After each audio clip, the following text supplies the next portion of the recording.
Si estos videos son una bendición para usted y si me quiere apoyar, ingrese a mi página de Patreon. Solamente $5 al mes me ayuda mucho. Y también mis libros están de venta en Amazon.com. Los vínculos están en la descripción. Gracias, hermanos. Yo no vine para enviar paz, sino una espada. Estas son las palabras de Jesús. Normalmente, cuando pensamos sobre la razón que Jesús vino, pensamos sobre la paz. Jesús vino para quitar la enemistad entre Dios y el hombre. Nosotros hemos pecado y el pecado ha causado una separación entre Dios y nosotros. En este aspecto, Jesús vino para traer paz, paz entre Dios y sus hijos. Paz no es la relación normal entre Dios y el hombre. Somos malhechores. Hemos quebrado la ley. Y esto nos ha separado del Dios Santísimo. Jesús vino para quitar la maldición de la ley y la muerte que la ley trae a cada persona en ser un sacrificio para nosotros, en tomar nuestro lugar en la cruz y sufrir el castigo que nosotros merecemos por el pecado, lo que es la muerte. Vino para establecer paz para nosotros con Dios. Pero si vino con una paloma en una mano, en la otra tenía una espada. No vine para traer paz, sino una espada. ¿Has pensado en estas palabras antes? ¿Qué estaba diciendo nuestro Señor? En llamar a sus hijos fuera de las tinieblas, Dios ha puesto un muro entre la luz y las tinieblas. Dios ha puesto un muro entre los hijos de Él y los hijos de Satanás. Los hijos de Dios son separados de los hijos de Satanás. Jesús dijo a los fariseos, ustedes no son de Dios, ustedes son de vuestro padre, Satanás. Todos en el mundo tienen Dios o Satanás como su padre. De esto habló Jesús. Hay una gran división entre los dos grupos. La Biblia habla de estos como las ovejas y las cabras. Ellos son creyentes e incrédulos, los justos e injustos. Es nuestra responsabilidad de separarnos de toda obra de iniquidad. Ellos, los hijos de Satanás, no deberían ser nuestros amigos íntimos. Ellos andan en las tinieblas. Ellos andan separados de Dios y quebrando su ley. En este aspecto, Jesús dijo, yo vine para enviar una espada, porque el padre estará separado de su hijo. El hermano estará separado de su hermano. En este aspecto, Jesús trajo división, separación y una espada. Vemos en el Antiguo Testamento que literalmente Israel tenía espadas en sus manos para conquistar a sus enemigos. Dios había dado el orden para acabar con los pueblos malvados en Canaán. Después de 400 años de andar en maldad, Dios ya estaba harto y ya no soportaba su desobediencia. Estos pueblos sacrificaron a sus propios hijos en los fuegos a Moloch, cometieron incesto, bestialidad y todo tipo de abominación delante de Dios. Y ahora Dios está harto. Usaría su pueblo escogido, la nación santa, para juzgar el pecado. Nosotros tampoco podemos hacer alianzas y amistades íntimas con gente del mundo. Dios dijo a Israel, mata a todos, hombres, mujeres, niños, a todos. Esto es lo que nosotros vemos en Josué capítulo 9. Los malvados vienen con mentira en su boca, con maldad en sus labios. Es nuestro trabajo para juzgar con juicio justo. Y Israel no hizo esto. Vamos a ver que ellos no consultaban a Dios e hicieron una alianza con un pueblo bajo la ira de Dios. Aunque nosotros no estamos llamados a matar a los incrédulos como Israel en Canaán, sí estamos llamados a separarnos de ellos, de los enemigos de Dios. Si ellos son nuestros familiares, si son nuestros vecinos, nuestros compañeros de trabajo, la voluntad de Dios es clara. Y en versículo 1 vemos la razón principal que defiende esta doctrina de la separación de los incrédulos. En Josué capítulo 9 vamos a leer versículo 1 lo que dice. Y aconteció que cuando oyeron estas cosas, todos los reyes que estaban a este lado del Jordán, así en las montañas como en los llanos, y en toda la costa del mar grande delante del Líbano, los heteos, amorreos, cananeos, fereceos, heveos y jebuseos, se juntaron de un acuerdo para pelear contra Josué e Israel. Este versículo comienza con la palabra y. Entonces, cuando estamos analizando la escritura, vemos que no hay una parada entre capítulo 1 y capítulo 2. En el original no hay capítulos. Esa es una división que hizo el hombre. Y cuando vemos la palabra y, significa una continuación. Entonces, si nos acordamos lo que pasó, al final del capítulo anterior, tenemos Israel parado en dos montes y están leyendo la ley de Moisés, escribiendo la ley de Dios, pronunciando bendición para ellos que guardan la ley y maldición para ellos que quiebran la ley. Los enemigos de la iglesia de Cristo andan en su torpor, hesitando de unirse contra el ejército de Israel hasta que dos ciudades se habían caído. Y estos malvados que adoraban a dioses falsos, ciertamente escucharon sobre la victoria que Jehová tenía sobre Jericó. Esta victoria vino por un milagro, porque no había ninguna fuerza humana que hizo caer a los muros. Dios hizo esto. ¿Qué beneficio traerá para estos pueblos malévolos en unirse contra él que hace parar el sol en pleno camino? Estos pueblos deberían haber venido a Israel en ceniza, ofreciendo ser sus siervos, buscando al Dios verdadero. Pero vemos que estos enemigos de Dios son muy tontos, pensando que ellos no serán juzgados por su rebelión. Estos no serán sujetos a la ley de Dios. Se juntan para pelear contra Israel, para pelear contra el único Dios vivo y verdadero. Mira cómo son la gente del mundo alrededor de nosotros.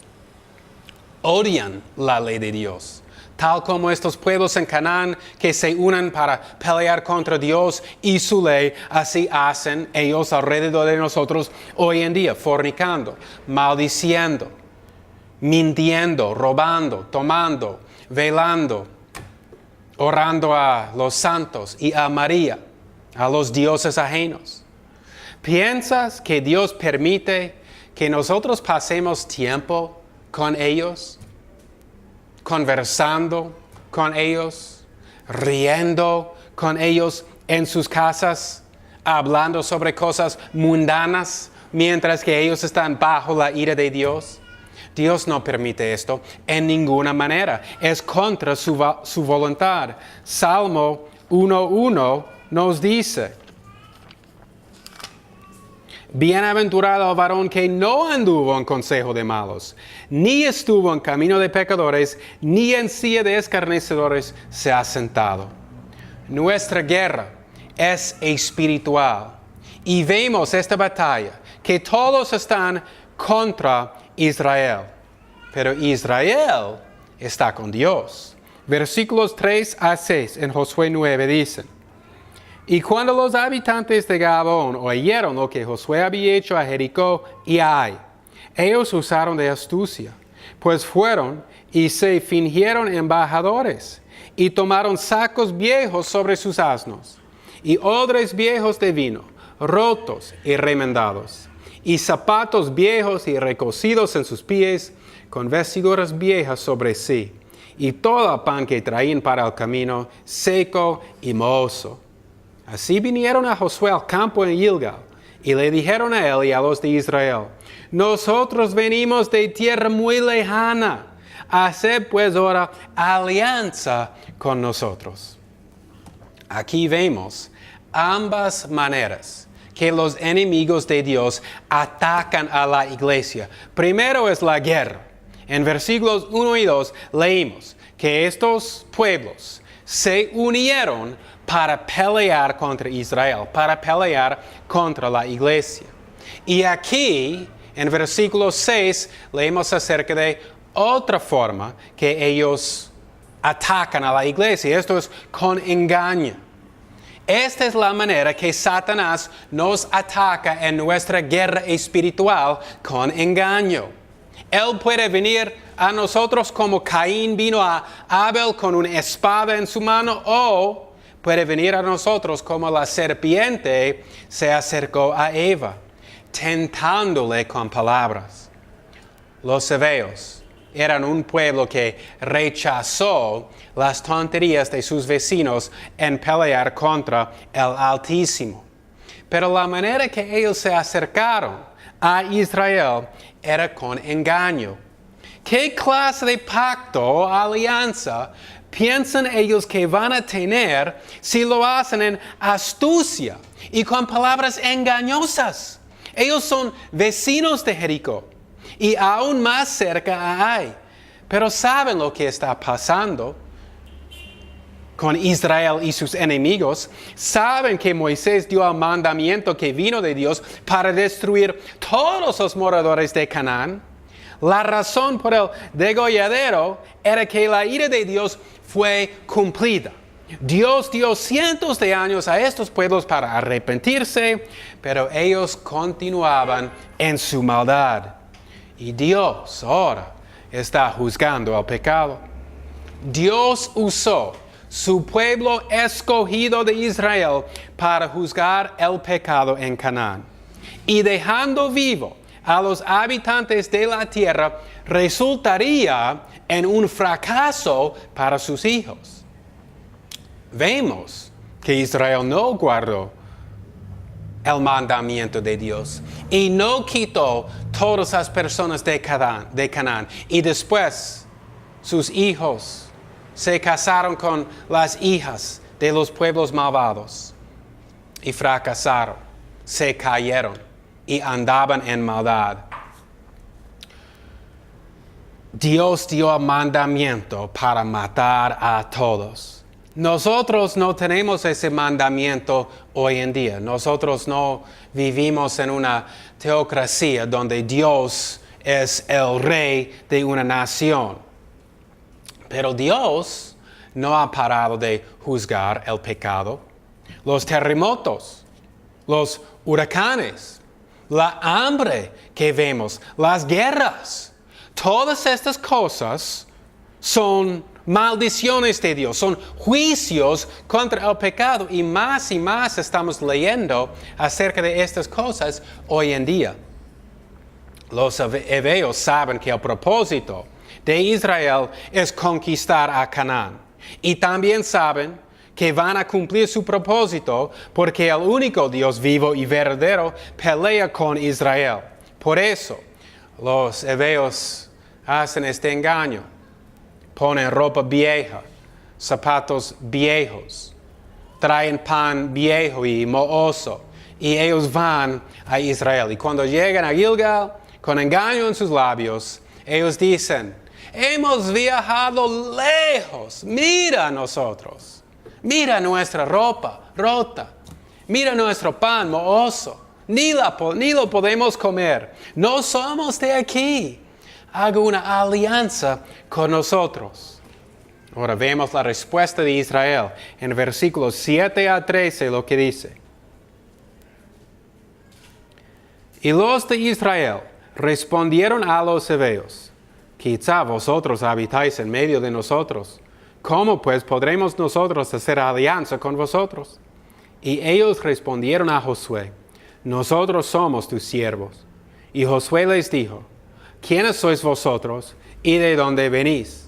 Y ellos respondieron: tus siervos han venido de muy lejanas tierras, por la fama de Jehová tu Dios, porque hemos oído su fama, y todo lo que él hizo en Egipto, y todo lo que hizo a los dos reyes de los amorreos que estaban al otro lado del Jordán, a Sehón rey de Hesbón, y a Og rey de Basán, que estaba en Astarot.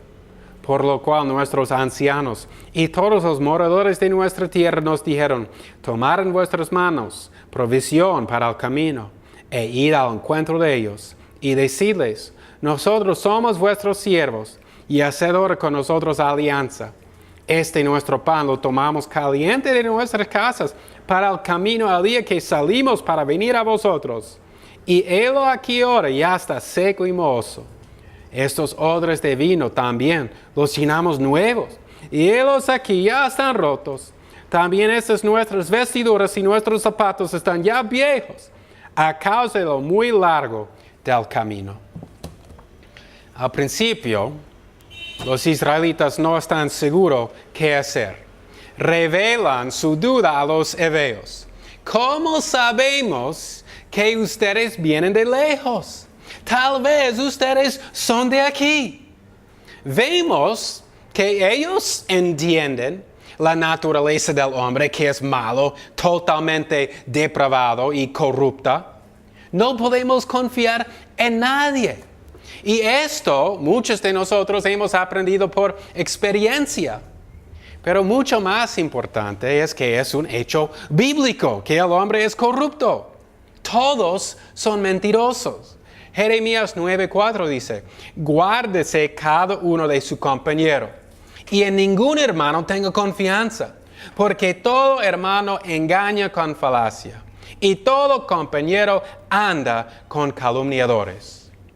Y cuando los heveos abren sus bocas, mentiras salen de sus lenguas. Venimos de una tierra lejana. Hemos escuchado acerca de la fama de vuestro Dios, de Jehová. Repiten por la segunda vez que han venido de lejos. Y además de esto, dicen que vienen por Jehová. Es verdad que los heveos vinieron porque estaban asustados del Dios de Israel. Ellos mismos dicen que escucharon sobre el poder de Jehová en Egipto para rescatar a su pueblo de su esclavitud. Escucharon cómo Israel tenía la victoria contra Sehón y contra Og, los reyes al otro lado del Jordán. Estas noticias han llegado a la gente de Canaán, y aquí vemos que los heveos están muy asustados. Pero los heveos no vienen para adorar a Dios. ¿Cuál Dios piensan los heveos va a aprobar una mentira hecha contra su pueblo escogido, como la fundación de una alianza? Y mira cómo ellos embellecen su cuento.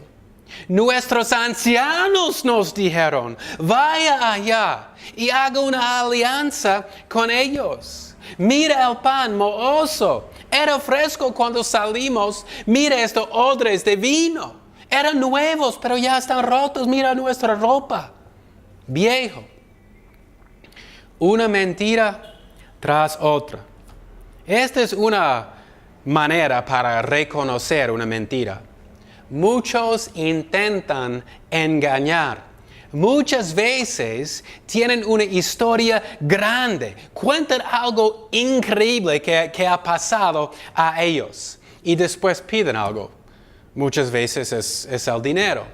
Yo aquí tengo mucha experiencia con esto porque soy un extranjero y muchos piensan que yo tengo dinero. Yo he escuchado tantas historias de personas pidiendo plata.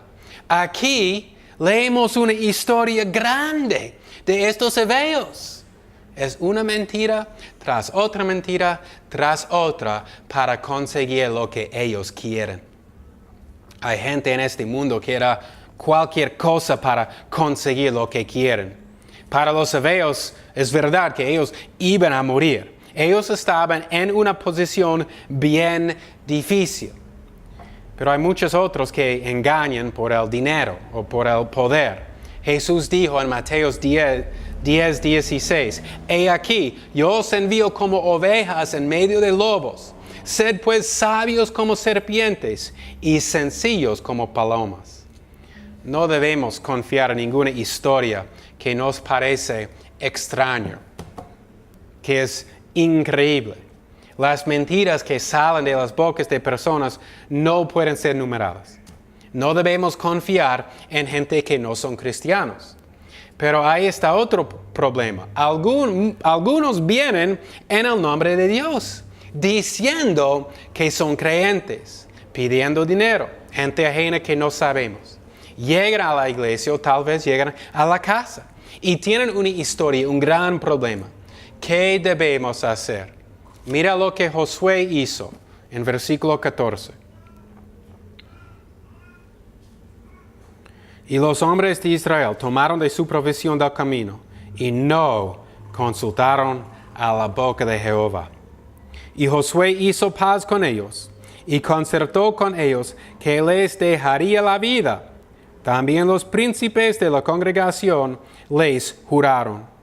Y sucedió que pasados 3 días después que hicieron alianza con ellos, oyeron que eran sus vecinos y que habitaban en medio de ellos. Lo que no hicieron era arrodillarse para buscar la cara de Dios. Dios, quien estaba conversando con Josué, guiando al pueblo, y Josué no le buscó, no pidió su voluntad en este asunto. Esta es la segunda vez. Recién Josué había entrado la batalla sin pedir consejo a Dios y resultó en la muerte de 36 hombres. Ahora otra vez vemos la importancia de siempre estar en un espíritu de oración. Josué no planeó algún pecado. Esto no era un pecado de su voluntad que él cometió de ganas. Sino, aquí leemos acerca de un pecado de omisión. Omitió de orar. Falló en pedir consejo a Dios. La Biblia dice este hecho explícitamente por un ejemplo a nosotros. Debemos buscar la cara de Dios en todo.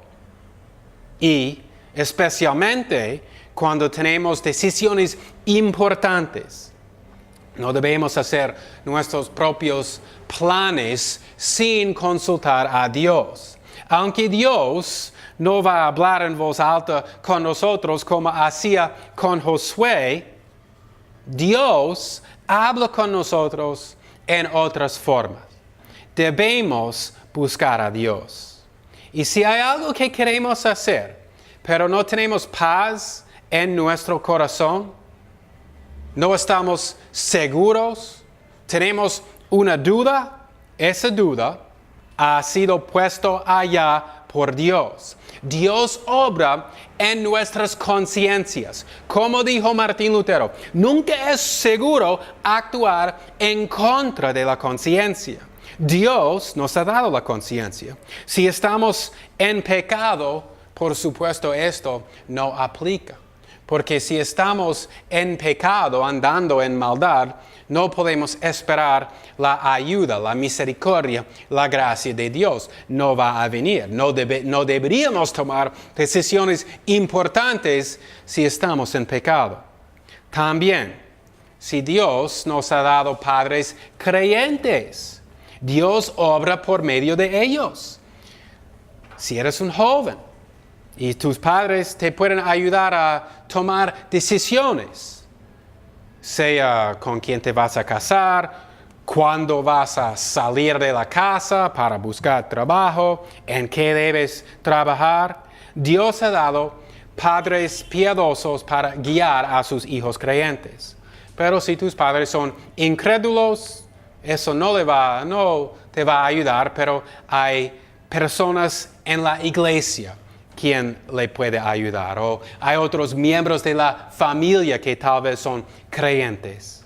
En versículos 17 a 27 leemos lo que pasa después que los israelitas reconocen que los heveos son sus vecinos.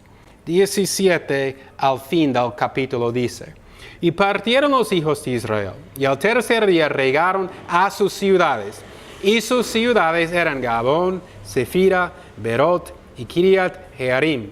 Y no los hirieron los hijos de Israel, por cuanto los príncipes de la congregación les habían jurado por Jehová, el Dios de Israel. Y toda la congregación murmuraba contra los príncipes. Mas todos los príncipes respondieron a toda la congregación: nosotros les hemos jurado por Jehová, Dios de Israel, por tanto, ahora no les podemos tocar. Esto haremos con ellos: les dejaremos vivir, para que no venga ira sobre nosotros a causa del juramento que les hemos hecho. Y los príncipes les dijeron: vivan, mas sean leñadores y agadores para toda la congregación, como los príncipes les han dicho. Y llamándolos Josué, les habló diciendo: ¿por qué nos habéis engañado diciendo: habitamos muy lejos de vosotros, cuando moráis en medio de nosotros? Ahora pues, vosotros sois malditos, y ninguno de vosotros será exento de ser siervo, y de ser leñador, y sacar al agua para la casa de mi Dios. Y ellos respondieron a Josué y dijeron: ¿cómo fue dado a entender a tus siervos que Jehová tu Dios había mandado a Moisés su siervo, que os había de dar toda la tierra, y que había de destruir todos los moradores de la tierra delante de vosotros? Por esto temimos en gran manera de vosotros por nuestras vidas, e hicimos esto. Ahora pues, henos aquí en tu mano lo que te pareciere bueno y recto hacer de nosotros, hazlo. Y él lo hizo así, que los libró de la mano de los hijos de Israel, para que no los matasen. Y los constituyó Josué aquel día por leñadores y agadores para la congregación y para el altar de Jehová, en el lugar que él escogiese, lo que son hasta hoy. Aquí vemos la importancia de nuestra palabra como hijos de Dios. Cuando Israel se acercó a los pueblos de los heveos para confrontarles por su engaño, los israelitas no anularon la alianza, aunque la alianza fue hecha con mentiras y engaño. Israel había dado su palabra. No podían anular su palabra. Cuando engañamos con nuestras bocas, o cuando no hacemos algo que dijimos que íbamos a hacer, nos quedamos culpables delante de Dios. Aprendemos aquí que si hacemos un voto, es obligatorio guardar el voto.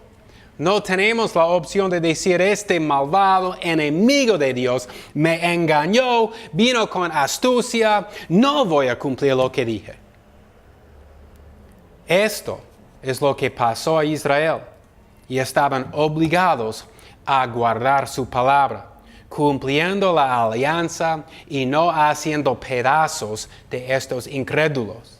Encontramos la razón en versículo 20, lo que dice Josué 9:20. Esto haremos con ellos: les dejaremos vivir, para que no venga ira sobre nosotros a causa del juramento que les hemos hecho.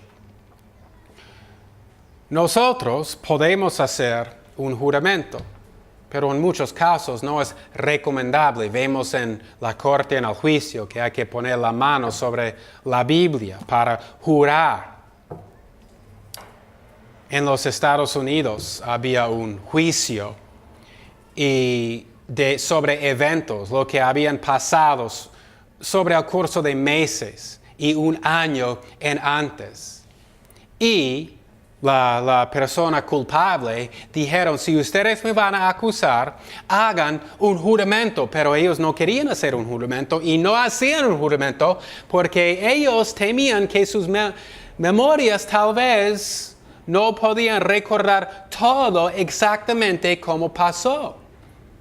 No tomaron el juramento. Aquí vemos que Israel hace un juramento, hace una alianza con este pueblo malvado de los heveos y ahora tienen que guardar lo que la boca dijo. El asunto principal de este capítulo es separarse de los enemigos de Dios. Vemos aquí dos formas que los enemigos de la iglesia vienen para hacer daño a la iglesia. Se unen para pelear contra el pueblo de Dios. Vemos esto en gran manera hoy en día. ¿Qué es que vemos con todos estos grupos ahora que quieren empujar el aborto hasta 9 meses del embarazo? Está empeorando y empeorando. Cuando tienen una cosa, los malvados, cuando tienen una cosa que quieren empujar más allá. Era antes legalizar el matrimonio entre homosexuales y ahora tienen eso en los Estados Unidos, en otros países. Entonces, ¿qué hacen al próximo? Cada persona puede decidir si quiere ser un hombre o una mujer, no importa cómo nació. Es increíble lo que está pasando. Esta es una guerra contra la iglesia. Se unen para pelear, para conseguir lo que quieren. Otra forma es con engaño en sus labios. Ambas cosas nos enseñan que la gente fuera de la iglesia no pueden ser nuestros amigos íntimos. No deberíamos tener amistades íntimas con gente que no son hijos de Dios. Dios, en el Antiguo Testamento, dio orden a Israel para matar a todos. Solo nosotros deberíamos orar por ellos y amar a ellos. Eso no significa que les debemos invitar adentro de nuestra casa para pasar tiempo, nuestros hijos, pasando tiempo con sus hijos. Esa es una buena manera para dañar a nuestras familias. Pero por 400 años, Dios esperaba con paciencia. Y estos pueblos no se arrepintieron. El olor de la putrefacción llegó al cielo. Y al final Dios juzgó. Utilizó su propio pueblo Israel como un martillo en su mano para matar a estas personas. Nosotros tenemos un mandamiento similar, lo que es separarnos de ellos. Santiago 4:4 dice, ¿no sabéis que la amistad del mundo es enemistad contra Dios? Cualquiera pues que quisiere ser amigo del mundo se constituye enemigo de Dios. ¿Piensas que Dios quiere su santo pueblo andando con sus enemigos? Es lo que son enemigos. Leímos en la llamada a la adoración el Salmo que dice que Dios ama a los justos. En otra parte, en Salmo 5, dice que Dios aborrece a todos los que obran iniquidad. Salmo 1:1 nos dice que nosotros no deberíamos tener amistades íntimas con los incrédulos. Vamos a analizar a este verso. Hay 3 verbos aquí: caminar, parar y sentar. Nosotros no debemos caminar, andar o pasar tiempo con los malos. Ellos moralmente son malos, no tienen la ley de Dios escrita en su corazón. Ellos andan en tinieblas, haciendo cosas contra la ley de Dios, pensando en una forma muy diferente que los hijos de Dios piensan. Bienaventurado el varón que no anduvo en consejo de malos, que no camina con estas personas, que no anda con ellos conversando sobre la vida diaria. Ahora, no estoy diciendo que nosotros no podemos invitar a incrédulos a nuestra casa, pero el enfoque de la conversación debería ser en el arrepentimiento y en la fe y en la palabra de Dios y lo que Dios manda de nosotros. Después de esto, después de andar, dice, ni estuvo lo que es parado en camino de pecadores. Nosotros no deberíamos estar en el centro, allá parado, puede ver personas de la iglesia. Allá están andando en el centro, pasando tiempo, parados, conversando con la gente del mundo. Esa es una forma que ellos pasan tiempo en sus días libres. ¿Qué dice Dios sobre eso? Bienaventurado el varón que no hace estas cosas, ni en silla de escarnecedores se ha sentado. Esto significa ir a la casa de ellos o en un grupo de ellos solo para conversar. Ir a tomar café, ir a comer un almuerzo que ellos, solo para conversar. El hombre que hace esto, la Biblia dice, bienaventurado el varón que no hace estas cosas, no anda con los incrédulos, no se para conversando con los incrédulos y no se sienta conversando con los incrédulos. Nosotros tenemos deberes, deberíamos evangelizar a todos los que están fuera de la iglesia. Y el amor que tenemos para nuestros seres humanos debería dominar a nuestra conversación, porque si no se arrepienten, la ira de Dios va a caer sobre ellos. Muchos, cuando hablamos acerca de estas cosas, se van a separar de nosotros. Y en eso vemos que hay hijos de Satanás y hay hijos de Dios, y los dos son muy diferentes. ¿Qué comunión tiene la luz con las tinieblas? El tercer verbo es sentar. Y donde yo vivía en la selva, las personas, allá los nativos, ellos encantaban a unirse sentado, conversando. Había un puente cruzando el río, allá en el puente y en las chozas allá. Y lo que ellos hacían era burlarse de otras personas. Eso era el pasatiempo de ellos. De esto Dios dice, sepárate de todas esas cosas, de toda esa maldad. Nosotros somos consagrados a Dios, ellos no. Satanás usó a los hebreos para quebrar la santidad de Israel. No dejemos que las personas del mundo hacen esto a nosotros.